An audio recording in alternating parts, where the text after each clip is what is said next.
Hello, welcome to my behind scene. This is my studio. I'm going to give you guys a little tour how I film my review. Let me just flip the camera and show you guys how I do my filming on this small tiny room, right? I have just one white table here. I bought this for my daughter a few years ago and she already graduated, so she don't need that. So I thought, okay, why not I get that back and then maybe I could do some filming with that. And also this cupboard is also from her. I think I bought this for her too.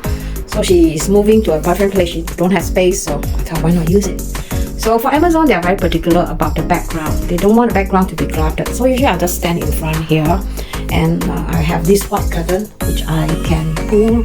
So you can see this room is not that big. It's quite small. Here is where I put my product for review. So I will be reviewing this one, which is my favorite frying pan. It's a Green Chef. I like this pan very much. I've been using this for a few years now, and I think that this is worth my review. So hopefully I can do one video later on for this. And as you can see, these boxes here, I have some filter for my humidifier my daughter bought for me at Amazon, and some of the items that I am planning to review. So this is the spray for the air fryer, but this is hopeless. The brand is very good, but then the quality is really bad and it's more expensive. So recently LG got me this one, which is much cheaper and it's more effective. So overall I'm quite happy with this, so I think I include that in my review. So you can get a link for this if you are interested. It's cheaper and it's good. Sometimes not the expensive stuff are always good. And also I have a meat grinder here where I plan to make sausages. Haven't had time to do that yet, but I will do that in the near future.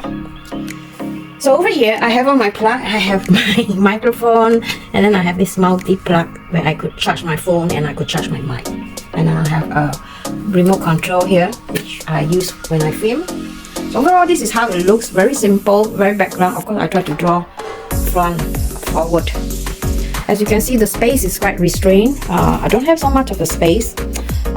And the one thing good is that because this window is like quite not really that big, but it's enough for me to shoot. So I'm using natural light to shoot if possible. This light here is only for the winter, but we'll see. Maybe I need a bigger, stronger light later on. So this is my setup, my tripod. This tripod can be used for, to make a 90-degree in case I need to, shoot the product very close. So this is my air fryer, my favorite air fryer. I love it because I like to eat deep fried, and then it's not healthy. So the reason why I buy it is because I want to have a healthier lifestyle. So you will see all this demo. I think I have this demo in this video, which I'm going to include in a while, so you can take a look why. So overall, this is how my studio look like. It's not really fancy, and this is a bed here where I could lie down when I'm really tired, because I find that it's like a lot of brainstorming and it requires me to just work, and of course I need time to stay relaxed. So this is a small room that I hide myself in when I do recording. One thing good about this air fryer is that this is the paper or menu you will get from when you buy them. It's really included, and it's stated what kind of things and under what kind of temperature and how many minutes you should cook them. This is a very good guideline, and they are available in, I think, a few languages here. In English too, yeah. Party dishes made easy. And also they also include a recipe, a lot of food that you can make using the air fryer. So for me, I am very Asian, so I usually make a lot of Asian food, like this samosa I haven't tried yet, curry puff maybe, and maybe this pastry. You can even bake it. You can also bake, and also you can make dessert, which is really good.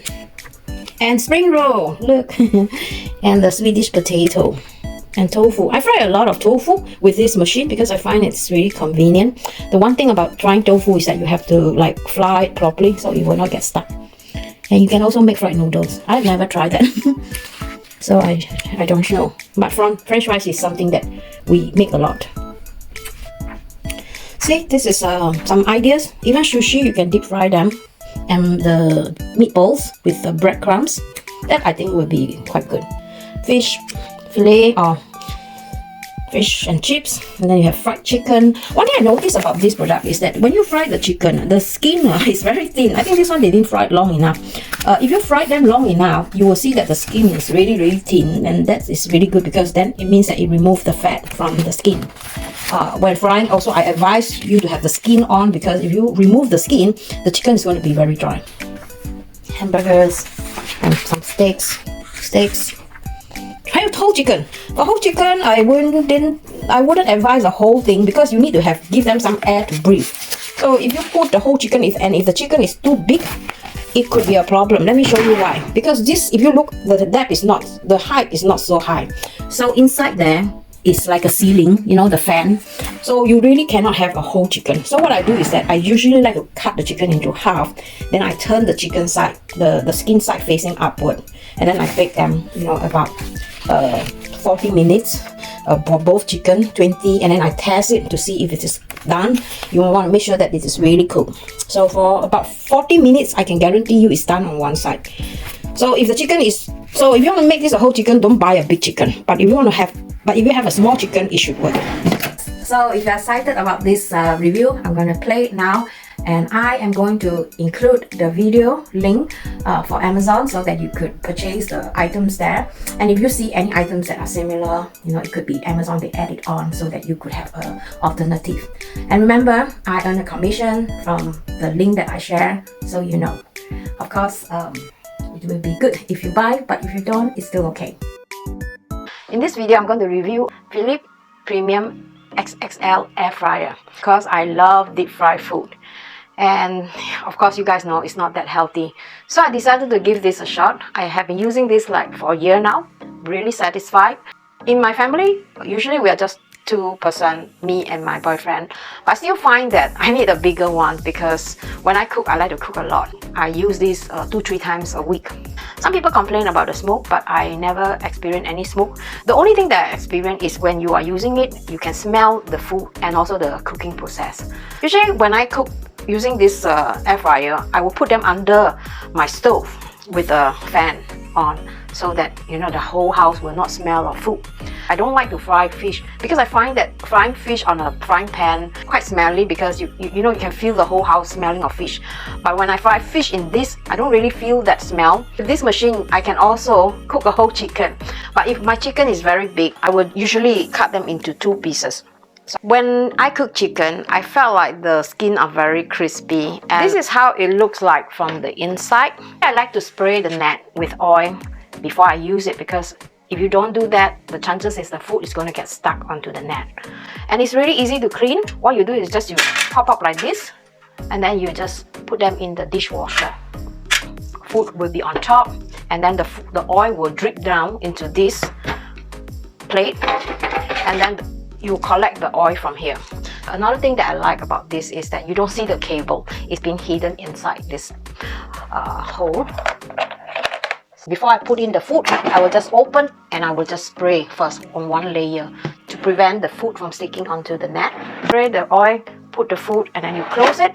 So you turn on the air fryer. This is the one that you select. You see, this is for French fries, this is for chicken, this is if you have a steak, this is for fish, if you want to make a pie, or you want to set it in manual. So this is the timer. So what you do is you press on this and you adjust the amount of minute that you want to cook the food. The temperature also, you could adjust it. You want to be higher or lower. This is how it sounds like. So when you are done, you can turn off and then you remove the food. The thing that I don't quite like is that it is quite big, so you need a good space. Just remember to buy a spray, and I find that this is quite good. I'm going to include the link. And this is how I protect my air fryer. I cover it with a cloth. I would say this is a machine worth investing. I never regret buying this. I hope I have answered your questions. Alright, so I'll see you in my next video.